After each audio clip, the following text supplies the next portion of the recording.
happiness is somewhere else. No, it is right now, right here where I am, Hmm. not somewhere else.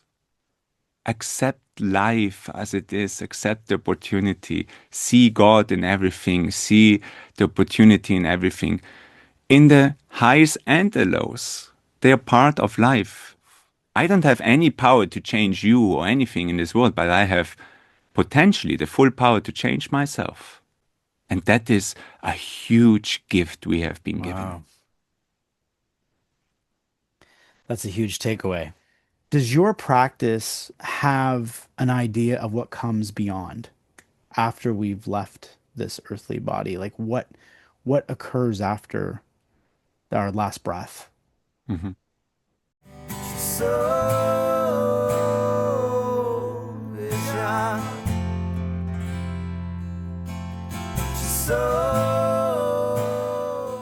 I want to welcome everybody back to another episode of The Soul Inspired. Today we have Swami Aniruddha with us.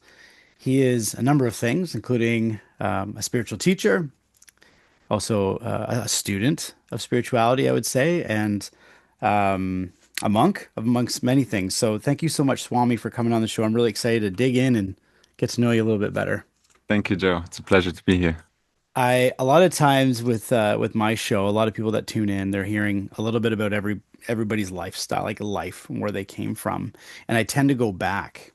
So, I look at you and I see everything you're doing. We kind of talked a little bit before the show, but I kind of want to know, like, how did this all begin? Like where did you originate from? And I always go back to childhood first. Mm. So I go back to, when you were just little, and if you had these same kind of insights about yourself at that time. Basically, originally I'm from Italy, in North Italy in the Alps, coming from quite I would say healthy family. Like parents are together, I have two brothers, like yeah, common stuff. But if I see what's going on in the world, I would say a healthy environment. And on the question if there was always something, I would say absolutely yes. From small on, there was always a question: Who am I? Why am I here? What's the point? Like there was always a deep inner seeking, searching. I recall in elementary school after the mass, I once asked the priest, "Why am I? Who am I?" This like about 6 years old and something like that, and he just laughed at me and said, "Ah, you're a little philosopher," or something like that. Anyway, the search was going on. No clear answers were given by at least the society I was in. So you search, you find your own answers step by step, new questions, new answers, getting into yeah, different things, some more healthy, some less healthy. Also experimenting with drinking, with drugs, with traveling around the world. Where does joy is? What is love? Yeah, these are all these were all part of the search. Then martial art, healing techniques, like energy healing, and all those things came, and little by little, it led me more and more to the science of yoga, where I actually found that all these questions were the principal questions, and all the answers were also given. And when I traveled to India in the first time in 2004, if I'm not mistaken, or something like that, I traveled around to find answers, traveled through the whole country for about 6 months, and I ended up in an ashram, which is kind of a monastery, where again, the yoga science, meditation, and the teachings of the Bhagavad Gita, which is one of the main scriptures in the Hindu tradition, were were taught, and that was, I think, a very important moment because those teachings they just hit me. It was just like whenever the class was finished, I couldn't wait till it carried on, and I was so happy because finally I found something which I actually connected with, and because I did many things and they're all fine, but nothing was like that's it. Like Mm. it suits this inner call. And so the Bhagavad Gita was definitely something the yoga science, and well, in that trip I experienced many different transformations. And yeah, when I came back, the journey carried on till it led me a few years later to meet my spiritual master Paramahamsa Vishwananda, and that was basically the the end and the new beginning. Like the search ended with that encounter, and from there the true journey, I would say, or like a new journey started. Like something, yeah. This is what came from that so far. Right. But yeah, I would say that's in short Mhm. my story. And how many years ago was that? That I met my spiritual master and I moved to the ashram was 2008, so good 17, 18 years ago. So one of the reasons I asked that question is, so a lot of people that find themselves in your situation, not a lot, not everyone, but often, whether it's who you became or, finding a spiritual practice of sorts, a lot of people are go through something very heavy before they go into that place. So there's usually this heaviness that happens, and then they're like, okay, what is the purpose of this? This is difficult. I need to like figure out myself. It seems like Mhm. you were already seeking that without going through that, or did you go through things like that? I was going through heavy things. Like the seeking was there, like I said, as in childhood, the stuff was already there, and because it's probably from past lives, it's just many experiences were there.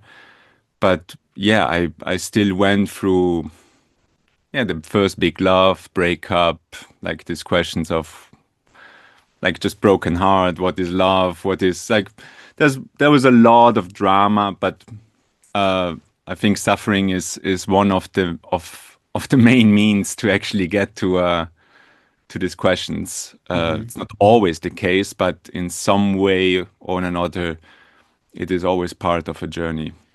It's just interesting hearing your story so far because, like, I was always a seeker. I told you I've been a singer-songwriter since I was a kid, but I turned to music, and music was kind of my balance all the time. So if I was going through rough times, I'd go to the music and I'd start writing, and then it's like I could release and feel Mm, better. mm, So I found that as the tool, I guess. But I think I could have kept going in a different route. I remember when I went to university, I found the religious studies and philosophy to be my favorite because I didn't want the class to end. I wanted to keep knowing more.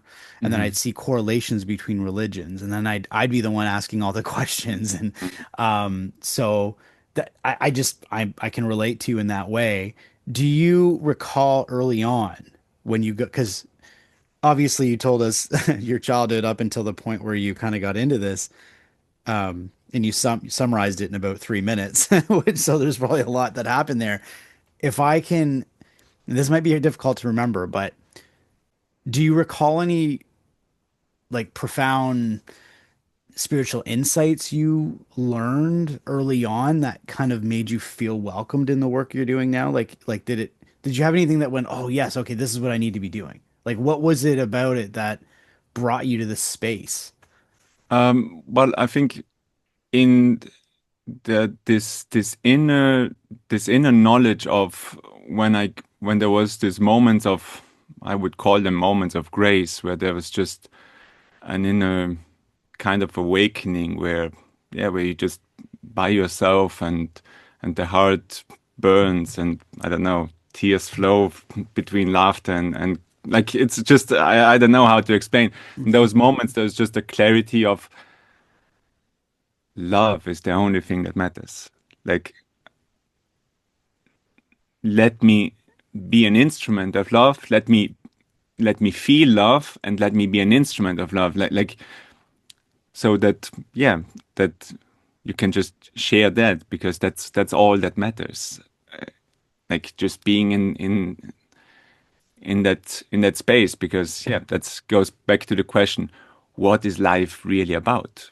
Because the society taught me also this is what you need, this is what you need, this is what you need, this is what you need, and I just when I kept on asking why and what for and what's the purpose, it always came to a point where it was like, yeah, it's okay, but it's not like it's not that that is the purpose, especially if you feel like it creates you so much suffering, so much problems, then why don't go another way? Why you are so stuck in a in a structure which you feel like you have to follow, be it from parents, be it from society in general.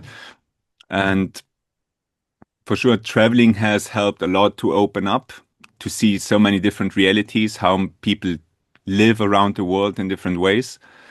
But if you ask me experiences, I would say the experience of a deep love, which comes from within, which is connected with something deeper, nothing connected with the outside, and with that love, obviously, happiness, or I would say even bliss, which is Mm. transcending every other joy I felt, be it through drugs, be it through sex, be it through whatever, and just seeing that that is from within, coming from within, just related afterwards with the teachings I learned that it is all within. And if Mhm. you really want to find true fulfillment, the answers are within, and the the source is within. So go within. Right. No, I love this because you're touching, and it actually moves me right into what I was going to ask you about. Because as I mentioned before the show started, a lot of the content we have on the Soul Inspires around near-death experiences. And I've spoke to a lot of people who've had those. I've spoke to many individuals who've had other experiences, including medicinal Mhm, forms of ayahuasca, mhm, different things they've done in order to go deeper within. I mean, I wouldn't wish a near-death experience on anyone to go within because that's a pretty serious issue, but it's that ultimate idea of what are we? Like we're walking around in this vehicle, but when the vehicle stops working, what is our actual like what are we? And mhm, what happens, a lot of people once that happens, they realize there's something so much bigger than what they were taught that they were. mhm, A lot of people also discover this through meditation practice, which I would assume is what we're referring to. Like, obviously, when you got into this and you were finding joy and happiness and love, you were going within, likely through a lot of internal silence work. I use music as my meditation. That's I keep saying this, but that's the thing that always kind of brought me back. I wish I could get better at meditating. I'm working on it. Um, I think it's an art because this life that I've grown up in is very busy and my mind is busy all the time. And a lot of people find that. So I'm saying all this for a reason. The near-death experiencers that come back, they talk about this joy. They come mhm, back changed often mhm, and they change their lives often. They change jobs, marriages, everything changes often because they found something that they didn't know existed within mhm, themselves. And one of my main purposes on this show, yes, it's great to hear people's near-death experiences and to know that we're something more than what we think we are from a fundamental mhm. point. But I want everyone to be able to somehow discover this without a near-death experience. And so I'm wondering what you would suggest to people who are looking to go within. Like where would a starting point be for them? Well, if I may just, like you said, a few things, just what came to my mind, because yes, meditation is definitely a very important part in my life, and it was also, but there's something about that, like I said, in childhood, which was spontaneous. So I think it's in the Hindu tradition, it is said that we are in essence a soul. No, we are a spirit soul, however you want to call it, soul, atma, which you say like you said, is in this vehicle of the body to go through material experiences. But once you leave the body, what is left? Like, that's the question. No, who am I truly? Like, the body comes and goes. So what is left? And I guess, or I know also some people with near-death experiences, by having the experience that this is not the ultimate reality and this is a reality which has a beginning and an end. By having that direct experience, people start to change because they detach, and the fears also of making actually changes in life, they they dissolve because basically if you die, if you know today is your last day, how many of your problems would be real problems, right? Hmm. There wouldn't be any more problems.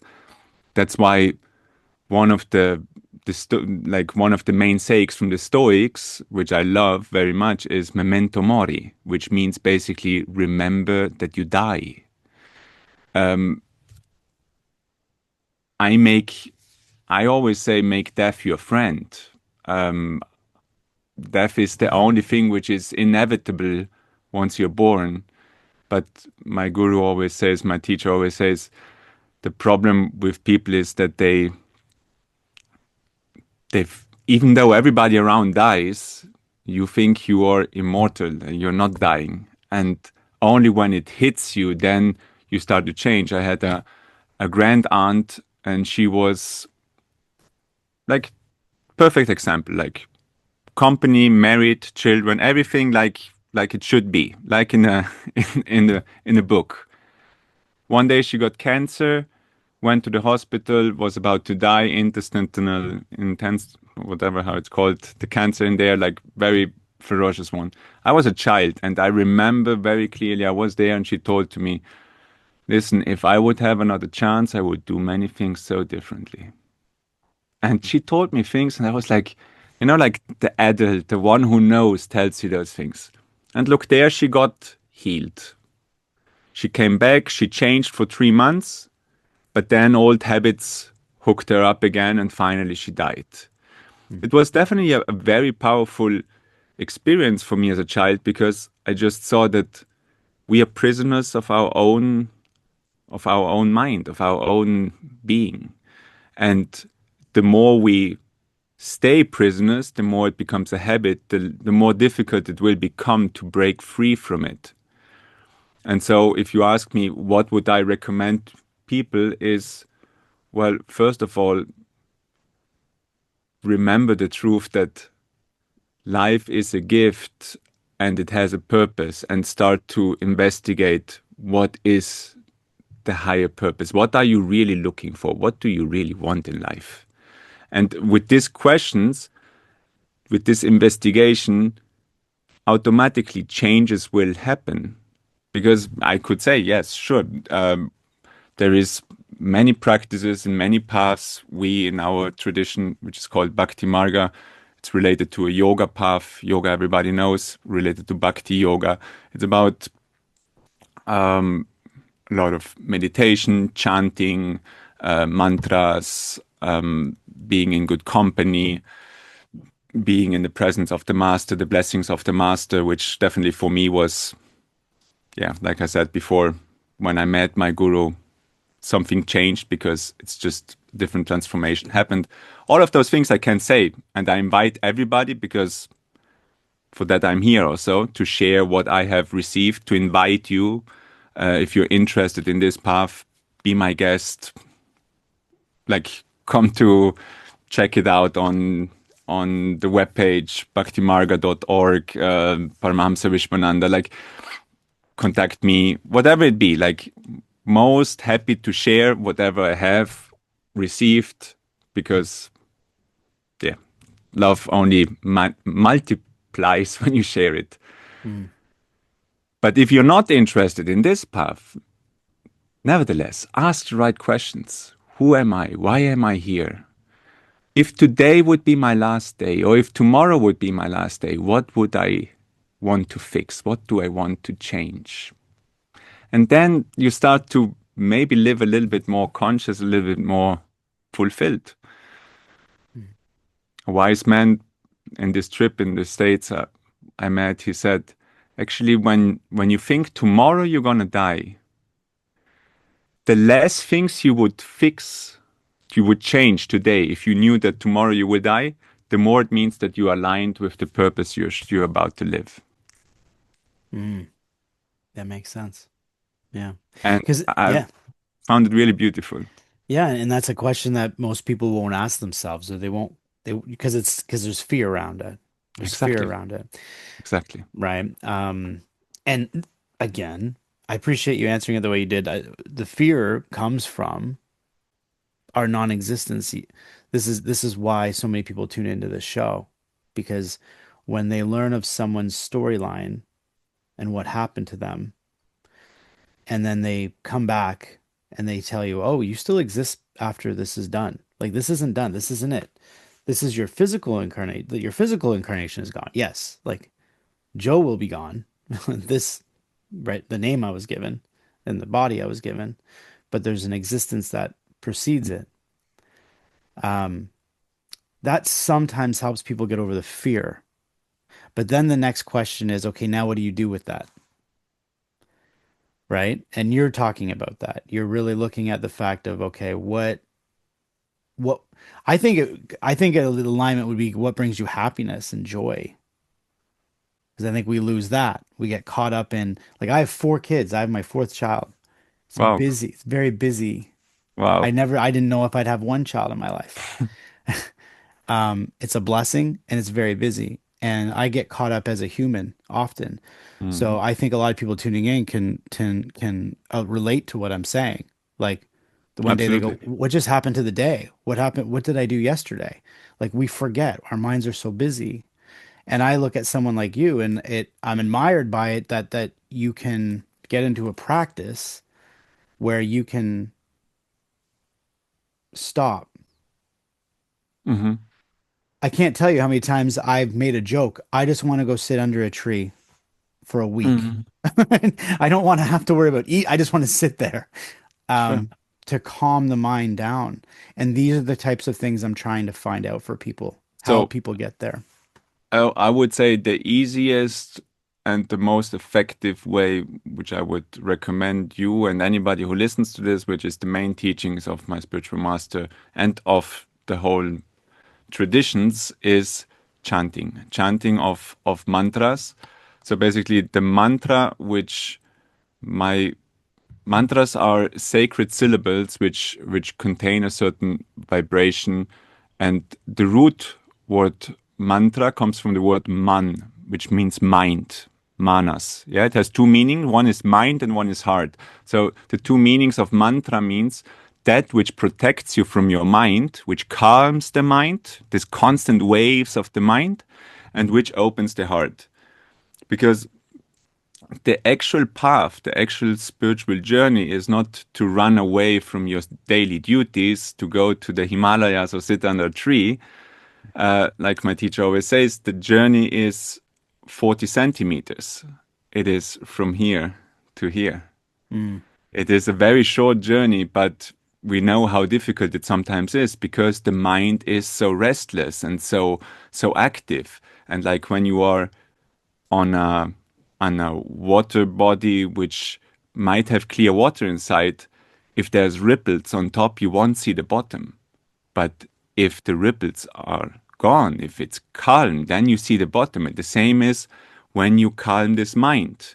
That's a main idea of the yoga science, of a very ancient science, is yoga chitti vritti nirodha means yoga is the science of calming the waves of the mind so that you can dive into your true self and see who you truly are. And as that is connected with happiness and with fulfillment, because your spirit soul is Satchitananda, how it is defined in the Hindu tradition, meaning existence of conscious bliss, conscious existence of bliss. That is what you truly are. The more you calm this mind, the more you dive into your true self, the more you are just happy. It's not something which you need to achieve because it is there already. Hmm. How to get there? One of the main practice is through mantra. If you recite a mantra, that will help to calm the mind and open the heart. There's obviously many mantras. The main, easiest mantra, which most of the people know, is the holy syllable Om. Om, which is the sound, the primordial sound. And many sages and masters have received different mantras which have different qualities. In 2020, my master had a vision of Krishna, which is one of the divine aspects, and has received a mantra which he is said to share with everybody at this time, which goes Shri Vittala Giridhari Parabrahmane Namaha. Shri Vittala Giridhari Parabrahmane Namaha. I know it sounds difficult maybe in the beginning, but I can put also a link where it's just on like on YouTube running for 6 hours. It's a very beautiful mantra. Literally means it's giving reference to that divine aspect, which is the divine mother, the divine grace, this loving aspect, the friend, the protector, the all-pervading presence of God in everything. That's what it literally means. But obviously, a mantra has much more Hmm. because the mantra it's a deep science. So basically, Shabda Brahma is Para Brahma, and I'm sorry if I'm getting techno like meaning that the word, the name of God is God Himself. Like if I call, for example, this this plant, yeah, in English it's plant. In Italian, I would say pianta. In German, I would say Pflanze. It's like it's a word refers to an object. Yeah, Hmm. the word refers to the object, but the mantra, if I say Vittala, which is a name of God, doesn't refer to God. It is God Himself. It has a different vibration. It's a deep science where it says you just chant this as everything is a vibration. That vibration goes in resonance with the divinity which you are. And the more you chant it, the more it goes in resonance, the more it awakens, and the more it just becomes something palatable.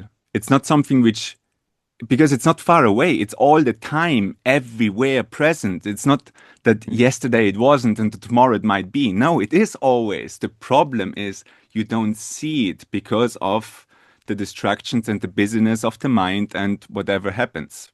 I don't know if I made myself clear. No, I love that. As soon as you said chanting, I got excited. I've done like the Gayatri mantra. I've done Mm, Om Namah exactly. Shivaya. Mm, What's that? Om Shanti. I'm trying to think of some different ones. I've done chanting with students that I've had and spiritual students I've had that mm, I've worked with who they go, "Oh, you're a musician." I go, "Hey, let's do this." And I kind of go into this kind great. of and now what I found is I would when I first started doing this work with the chanting is I would get very first it was I would get very tired. Like I was like, oh, I gotta perform this. So you get into this rhythm, right? And you're kind of using different speeds and vibrations to kind of, Mhm, but yeah, there's definitely something because I've done both work. I've opened for big country artists and done big rock shows. I've done my own small shows. I've done all this different. And music in general is just beautiful. It comes from all mhm. different vibrations, everything.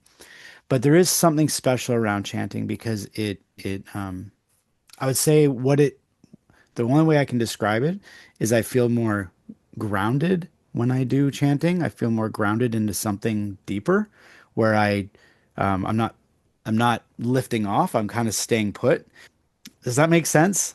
Absolutely. For me, Okay. yes. For somebody Yeah. who hasn't chanted, probably not, but for me, absolutely, yes. Yeah, the hardest part I find because I try to get people involved with it is the pronunciations. I even struggle with the pronunciations myself, but once I get going, it takes on its own Exactly. there's something that's special that happens where, once you where, start where going. it's not anymore you chanting the mantra, but at some point, even if, especially when you do singing, it carries you. Like it becomes Yes. like a world where you are now suddenly carried into something. It just becomes a you dive into that, and it's a very You can do it through singing, you can do it just mentally, you can do it out loud, you can do it whispering, you can listen it into radio. And that's why I'm saying it's so simple, it's so applicable to any time, in anywhere, and that's why it is the best way of doing it because it contains the whole potential of realizing who you truly are and what the purpose of life is. Obviously, it is not I say once the mantra or I listened to it once and everything was fine. No, it is a continuous practice where Right. you go deeper and deeper and deeper and deeper. But one thing is for sure, it does have its effect. If you feel it or not, it is always beneficial and there's no contraindication, there's no overdose you can take. So just go for Right. that. Right. No, I It's love for that. free. It's for free. Yeah. No, absolutely. And I like how you just described it. When I'm in that moment as the musician doing that, I almost become the instrument. Like I'm almost like this automatic instrument that is just now doing this. I don't know if it's because some of these have been I've done ones that are like 25 minutes in repetition where it's just nonstop. And it's almost at first as a musician, you're going through it, and then there's like this exhaustion a little bit, and then it's just you're overtaken. It's a really for any musicians listening, I would recommend anyone to try it. It's Yes. really interesting. And then the people who are involved, who are sitting and listening, or they get that same effect, especially if they chant along, right? Because then you're really feeling the vibration going through. I have to ask you this question mainly because of the content on the show. I just Sure. I've been thinking about this before we started. You clearly go like you've said. The idea is to go kind of into almost like an internal peace, to find that internal peace of who we are, and to have internal peace. That's a play on words there. But when you think of you're in this life now and you're living this life, and here you are doing the things you do, does your practice have an idea of what comes beyond after we've left this earthly body? Like what occurs after our last breath? Mhm. Well, that obviously depends on your karma. Mm. Like, yeah, I would have to, like, I don't know if we have time and space for that, but there's the whole Oriental um, science, because Hinduism is not a religion in itself. It is it's a way of living. It means Sanatana Dharma, meaning the eternal laws, and it speaks about exactly this, about the ground of existence, where everything comes from, the soul, what we are, what happens after life, like the cycle of reincarnation, that this soul goes through many different lifetimes, accumulating different experiences till basically unpacking itself till it can shine freely its glory, what it is, so to say. Mm. And so there is it is said that the after the last breath, depending on your karma, karma is the law of action and reaction, of cause and effect. You go to different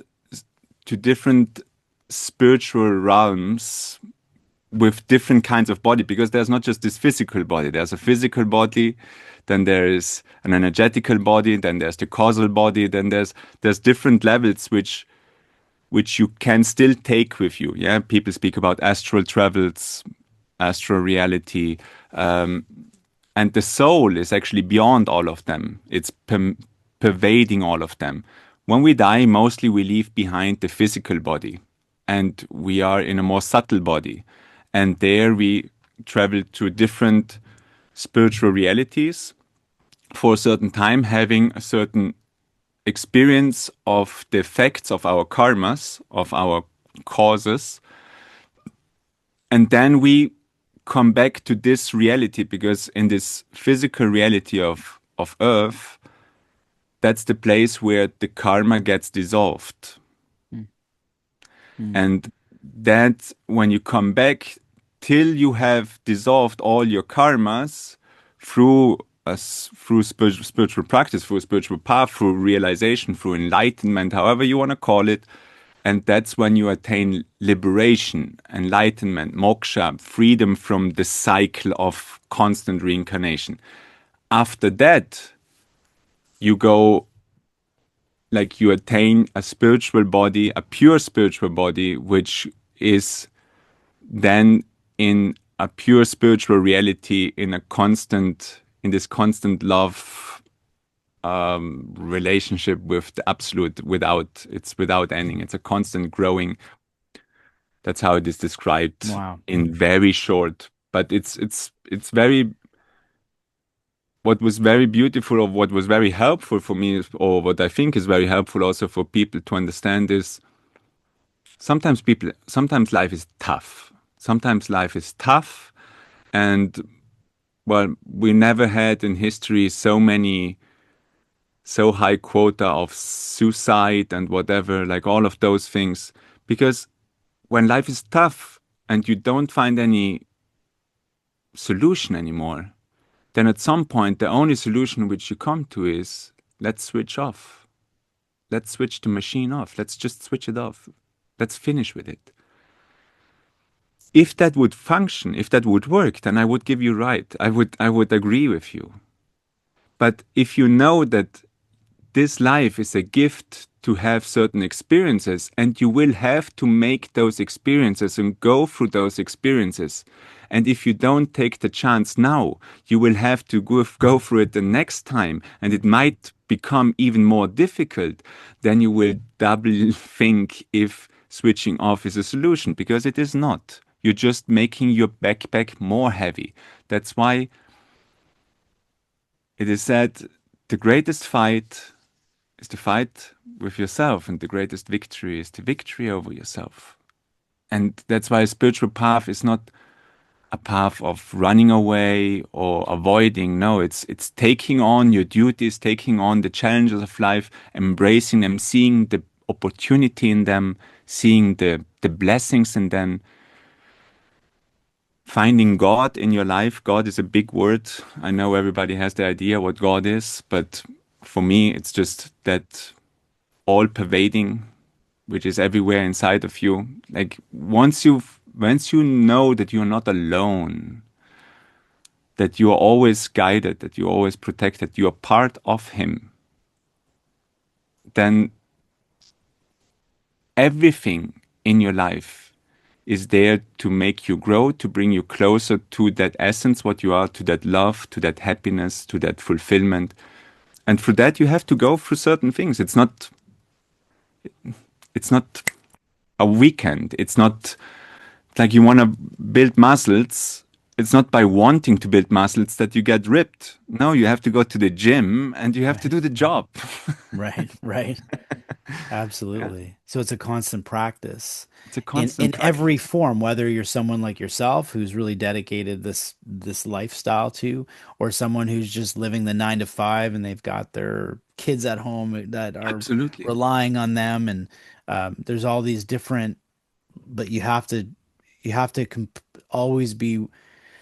It's tough because it feels like work, but I think over time it becomes like your normal, right? Over time. In the beginning, it will feel like work. That's the beauty of, you see, in yoga, in Bhakti yoga, the essence is whatever you do it as an offering to God. Mm. Be it in the morning getting up, waking up your children, making breakfast for them, bringing them to school, going for your job, being with your employees or being with your colleagues or with your customers or washing the dishes or washing the toilets. It doesn't matter what you do. It is how you do it, with which mindset. Mm. Starting with gratitude. Yeah, basic positive thinking is going to make you a positive person. Divine thinking is going to bring you to your divine state. And it's not something which is for monks or for people who live in the ashram. No, like it is for everybody. Everybody is everybody is called to that, and you have your bag of challenges. I have my bag of challenges. Yeah, Right. because that's just the way it is. and mine is not better than yours, and yours is not worse than mine, and yours is not better than mine. It's just what it is. Hmm. When you start to accept and embrace what you have in life, be grateful. You see, I just told a brother today, the problem with people is man never wants what they have because they don't like what they have. If they would like what they would have what they want. Or better, men never have what they want because they don't like what they have. If they would like what they would have what they want. Mm. You get it? No, I Like get we it. always think, Yeah. like you said before, if I would sit under a tree, I know you think, I know you love your family and whatever, but the thought is happiness is somewhere else. No, it is right now, right here where I am, Hmm. not somewhere else. Accept life as it is, accept the opportunity, see God in everything, see the opportunity in everything, in the highs and the lows. They are part of life. And that's where we have it's the attachment, uh, which is the problem. No, we want the good times to last forever and the bad times to never come or finish as quick as possible. But that's not how it works. Hmm. Wow. No, that's very true. That's very true. And it's interesting because as soon as you said, find happiness now, there could be someone sitting there that's going through really hard times, like really, really difficult times. Say, oh, yeah, easy for you to say, what about me? And because we're always thinking this way, right? What about this? And this is happening. But oddly enough, there's plenty of people who've gone through some of the worst things in their lives, absolute horrible things, and they've somehow found this place, this internal place. Mhm. And life can change. It can switch around because, you know, everything reflects off our energy too, right? So everything I've had this happen where I start my day and I'm doing something and I'm like I'm kind of like in this bad like lower space and I go, okay, wait a second. I can continue to do this, or I'm going to take a moment. I take a big breath and I just kind of like say, okay, I'm going to decide to switch it. And then before I know it, I've forgotten that I did that and I'm having a great day. And I go, oh yeah, I remember I did that earlier. Like, but it's almost like you have to be able. That's why I'm saying it's a little bit of work because, right? It's so much easier to just fall and just go through Absolutely. it and just kind of go with the flow and just.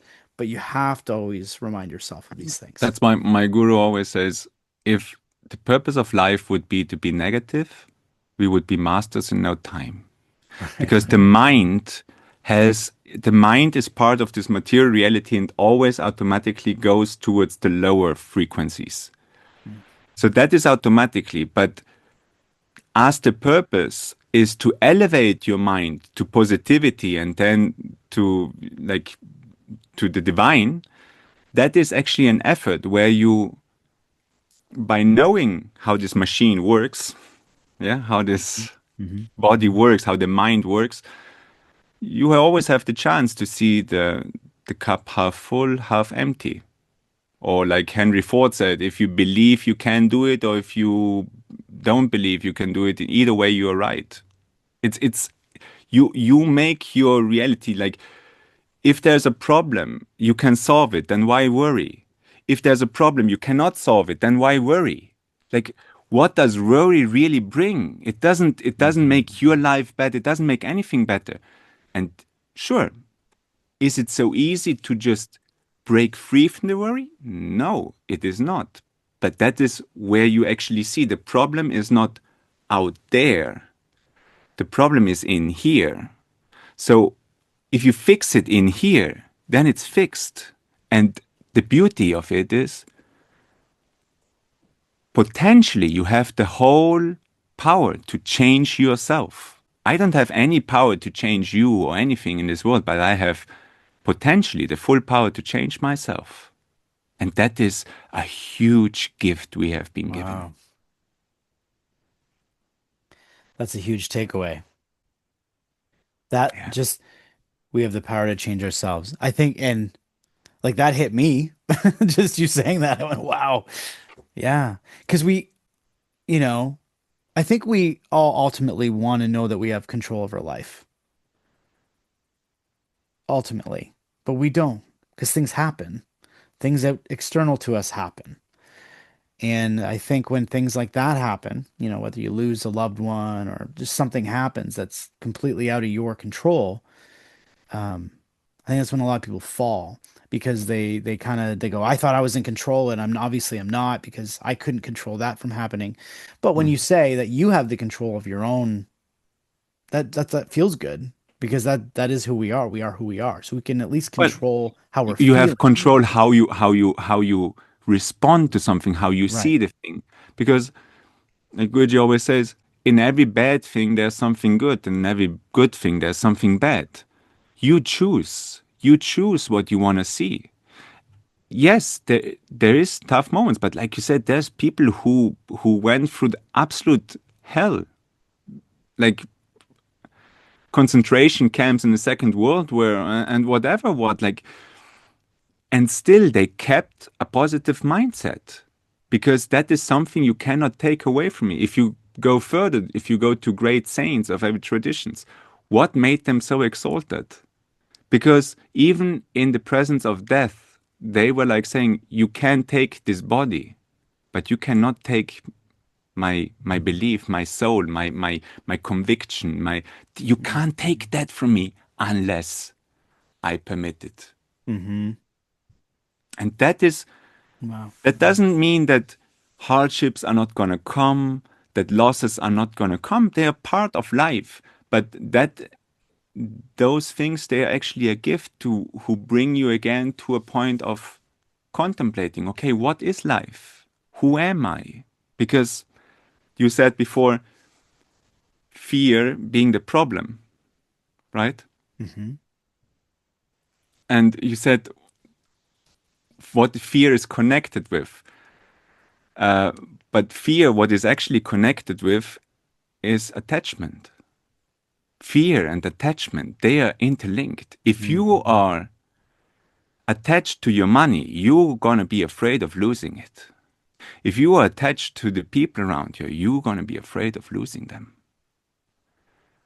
Right. Fear and attachment, they are interlinked. That's why if you obviously that's now we're going to a place where it's where you can become when you realize who you truly are and that their soul, what you are, what you speak, people who have had a glimpse of a deeper essence through near-death experiences or great saints who speak about divine realizations, they say there's nothing to fear, there's nothing to lose because it's all one, it's all interconnected, and it's only this material coil which comes and goes. It's all just on a physical level, spiritually. There's nothing what you can lose. You are who you are. You were always who you are, and you will always be who you are. God Mm. was, is, and will always be. Love is, was, and will always be. This connection is, was, and will always be. That can never change. It's only the the drama which plays out, and obviously we're involved in it. That's part, but that's why a spiritual path, any spiritual path, to some extent is there to become more aware, more conscious, more detached, more the observer of, like you said, you have a moment where it hits you and you are like, you're aware, it's hitting me. And you make a choice of thinking differently, take a deep breath, and suddenly something changes. Mm-hmm. There's a difference of saying, of being completely angry, consumed by your anger, or noticing that you have anger within. Okay, that's a difference. In one, you're consumed. In the other one, you made a distance and you are seeing that there's these waves of this fire burning. Right. Okay, so now you can again take a deep breath, go for a walk, drink some cold water, whatever. Keep your mouth shut. Maybe don't make it worse than it should be. Right. Right? So it's becoming more aware, more Where? conscious, seeing the goodness in everything, and it's a practice. And the practice starts by positive thinking, by being grateful. Wake up in the morning, no? Mm. Say thank you. You know the story which the guy, it's a very common story where everybody tells now, if I give you $3 million, would you be happy? And most of the people would say yes, right? Right. I give you $3 million. Would you be happy? Oh, yeah, I would be super happy. Okay, there's one catch. I give you $3 million, but tomorrow you don't wake up. Would you Mm. still want the $3 million? And what would you say? No. No, of course. Yeah. Right. So that means your life is worth more than $3 million. Hmm. And what, So every day waking Mhm. up should make you more happy than getting every day $3 million. Wow. Yeah, absolutely. But we take it for granted. Hmm. And as the common saying goes, we only know what we have when we lose it. Hmm. And Wow. that's the stupidity of human beings. Yeah. Yeah. Well, yeah, I think if we thought that way every day, that would change things. It would change things very quick, you know? And And that's the sp practice. and speaking That's of the practice. in the practice, I wanted to ask you because you mentioned so you have a website. Mhm. Is that where people connect with you individually, or is that just like I'm just curious That's well, that's there's a website for the whole mission where the whole teachings, the connection with my spiritual master, because the source of everything which I experience and live is coming from him. So where he travels, where he gives the blessings, the teachings, the meditation practice, all of that is there. I'm also on that webpage somewhere on About Us. I will also be there. And then otherwise on Instagram is where you find where I have my own Instagram channel and YouTube channel. But otherwise, on the webpage, you find the whole, like also where there's communities, ashrams, places in all over the world, in Europe, in Canada, in the United States, because that's also being in presence of like-minded people is a very important thing. Like that, you asked me before what to do. One thing is chanting, yes. One thing is definitely the spiritual master, positive thinking, all of those things. But something which is underrated, it is the company of like-minded people. It's called Mhm. satsang. It's like when you're in presence of seekers of truth, automatically you are uplifted. Like what we just do now. That's why you love this podcast, I'm probably. telling you, I've said to so many of my guests that since I started this, because I had a mindset of what I was doing, but I didn't understand the effects, the other parts of it. And I kind of say I kind of call it my soul family, whatever. Yeah, there's different names Yeah, for it, but I have these conversations, and in the beginning, I'd be buzzing after the conversations. I was like, well, this is different than having a conversation about my favorite football game. Like I still love those parts of being human, you know. yeah, sure. But I have these conversations, and I feel there's just something deeper, and I think it's because we're getting more deeper into the core of who we are. And one of the reasons I asked how people connect with you, and I'll make sure I put the website in there and everything like it, because one of the fun questions, I have a couple last questions here, but one of the fun questions I always ask people sometimes, especially someone like you, because of what you do you have like what do you envision the spiritual communities being like in the future? Like what is our hope for the work that you do? What is the hope that continues to is there a hope that things continue to grow? Because I'm seeing things changing so quick. Okay, so I talk to people all the time. 50 years ago, 20 years ago, these type of conversations were much harder to hear. Right now you can put on a podcast or you can put on a video and you've got it right in front of you. So I can't help but think there are things happening. You know, if I were to go back in if I were to be some other being from another planet and being fun here, but and watching spiritual growth happen. I would think it's happening more so now than before. Or am I wrong? Well, It's a big Yeah, question, but I guess because you have this there's purpose of what you're doing, and I'm trying to see if it's there's if there's social, obviously through social media, there's much more opportunity to reach many people. That is true. If it's more spiritual, then otherwise, I don't know because well, there's a whole science behind that, but maybe for another conversation about. right. I think there's definitely the opportunity, or what is the purpose of me sharing here with you is definitely to let love grow because love multiplies when you share it. And Mhm. as as I have found my spiritual master, Paramahamsa Vishwananda, and this path, without like I have, it has found me through different things, yeah, which has guided me there, and it has just ignited something inside of me and given me answers which are so precious and giving me a life which is so precious, which it's the minimum I can do is to share it. Like it's my absolute duty to share what I got because it doesn't belong to me. It belongs to everybody. So obviously I want to share it with as many people as possible. And if there's anybody outside there who listens to this and feels like this resonates with me or let me check it out, please come check it out, connect. And if either you find here what you're looking for or you find another milestone for your journey because everybody has their own journey, Right. right? Everybody has their own personal journey, their own personal love relationship with God. And we can only share what we have. And yes, that's my purpose. I see that I really have to say like the great masters, the great saints, I have heard about them, I have read about them, I was inspired about them, but finally when I met one, when I met my Gurudev, I just see what a grace it is to be in the presence of such a being. And many people say, how beautiful would it have been to be with such a being? No, how beautiful would it have been to know Jesus? How beautiful would it have been to know Buddha? How beautiful would it have been to know Ananda Moima, Yogananda, who be it? Yeah, you name it.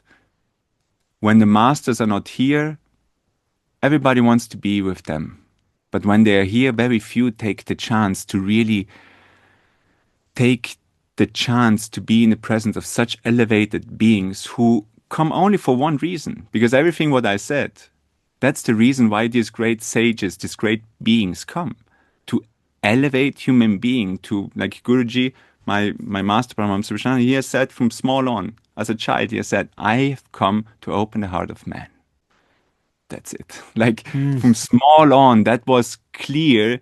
He has come here to remind us of who we are and what our relationship with the ultimate is. And I can see in my last 17 years with him, that's all he is doing. Tirelessly with thousands and thousands of people all over the world, helping everybody, no matter if you follow this path or not. Anybody who asks for some guidance and help will receive it. Ask and you shall be given, because that's the nature of love. It serves. It just gives. It's giving, giving, giving, giving. And yeah, I want to share that and invite as many people as possible to that, especially as long as he's around, because who knows when he leaves this plane. And mhm. he's not limited to the body, but still, having a physical connection with somebody, it's just something else than just spiritually connecting. Right. It's, it's, yeah, it's something else. So yes, that is definitely something I want to share. Well, I love that. Yeah, I appreciated everything today. I appreciated all your conversation pieces, and I'm a truth seeker, but I'm a I spiritual see that. person, and I'll tell you, after talking to hundreds of people who've crossed over and come back, for different reasons, like some very serious situations, a lot of them come back with little pieces of messages that I collect. I always say maybe someday there's a book to be written. I don't know. But even when I asked you the question around, what happens after we leave this plane, you said things that I've heard. And these are people who aren't necessarily doing the same practice as you are. Um, they've come back and said things like, "Well, I wanted to leave, but I was told if I leave now, I have to come back and do it again. And I've put a lot of work into this life. I love my family, so I'm going to continue this." Like those type of messages come through. Um, and some of these are people who had no religious, no spiritual backing. They were taught this when they had this experience. So I find it really fascinating to hear. I mean, that's why when you're learning from a teacher, from a master, these are teachings that have come from an accumulation of human experience and what we learn, right? So I admire what you do. I think it's a beautiful thing, and I hope that the audience got a lot out of it today. I You can make this as short as possible or as long as possible. The last question I ask you is, if there is this other space we go to when we leave, a lot of it is beautiful from what I've seen or heard. I haven't seen it. I've heard. Why put ourselves through this? Why do we come here and do this? You may have touched a little bit on this, but the ultimate reason as to why we incarnate. Do you have any Mhm. feeling around that? Yeah, this is the $1 million question. That's right. Why? Why? Especially in a mindset, what I just said, we are parts of God and belong to Him, and as much as we long to be with Him, He longs to be with us. So the question comes then, why are we here? Why are we going through all this drama? Yeah. Right. And before I answer, disclaimer. None of the answers I'm gonna give are gonna be satisfactory for somebody who is in a troublesome situation in life, because these are answers which are given by great sages, but they're not therefore removing your. So one answer is obviously for experience. Yeah. It's like in the absence of something, the appreciation increases. If I come out of the desert after a journey of a week without water and you give me just a drop of water, I will cherish that water. Like that drop of water will be like nectar for me, right? Right. If I come out of a bar where I just got tons of liters of drinks and you give me a drop of water, it means nothing to me. So to increase the experience of ultimate love, it is by its absence that it will be increased.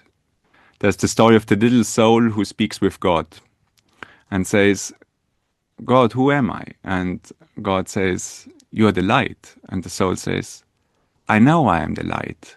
But what does it mean? Because it was one of infinite lights in the sun. So what does it mean to be light? And God said, if you want to know what it means, you have to go through the realm of darkness, of duality, to experience. Mhm. But never forget who you are. Never forget where you came from. So one reason is experience. And the second, sometimes even more difficult to take in, is called Leela, which means a divine play. It's a divine play which takes place, and like a good movie, we don't watch movies which are boring, without drama, without romance, without ups and downs. Like you don't watch such a movie, it's just boring. Right. Yeah? You That's you right. need the juice. Yeah? Right. And so for divine entertainment, there is all this drama going on. And finally, it is just like in a cinema, a projected reality on a whiteboard. The whiteboard never got affected by it. And that's why it is no problem to watch a troublesome movie, because we know it's a movie. Mhm. The problem is we forget that it's a movie, we get so engrossed in it, we lose ourselves into it, and we forget that we are actually the place where it's projected on to some extent. So Right. these are some of the answers why, for increasing experience and for divine play. Hmm. Wow. You've answered it with, I've had these answers before in different ways, Mm, similar answers. I like divine play as well. And, I would say to jump on that, that life can be really exciting and beautiful and fun. And I know a lot of people go through things. I've gone through many myself in those different seasons, right? But try to remember that. Try to remember what we're ultimately doing, and I think it takes us to a really good place. I've appreciated this conversation, and I'll again please make sure you're following Swami Aniruddha on you have on social media on Instagram yeah. and then the website. YouTube. Yeah. And YouTube, right. So I'll make sure I Yeah. put the YouTube channel in there. This has been amazing. I always reach out to the audience that's listening, the soul inspired audience, say, please continue to like, share, and subscribe so I can keep getting amazing guests like this. I feel blessed that I get to talk to people like Swami. I sit here sometimes, I think, wow, I feel like I'm being like spiritually coached all the time by all these different people, and it's amazing. I love it. So I really do appreciate your time. I really mean that from my heart. It's really nice to meet you also. That's what I like also about the podcast. I've like the last few I had, it was just like you called it soul family, I call it spiritual family. Mhm. Just feel like there is a connection. There's something which like, oh, who knows, maybe one day we meet in person somewhere would be nice to catch up on these topics again. Absolutely. Love it. Thank you so much for coming on. I really appreciate it.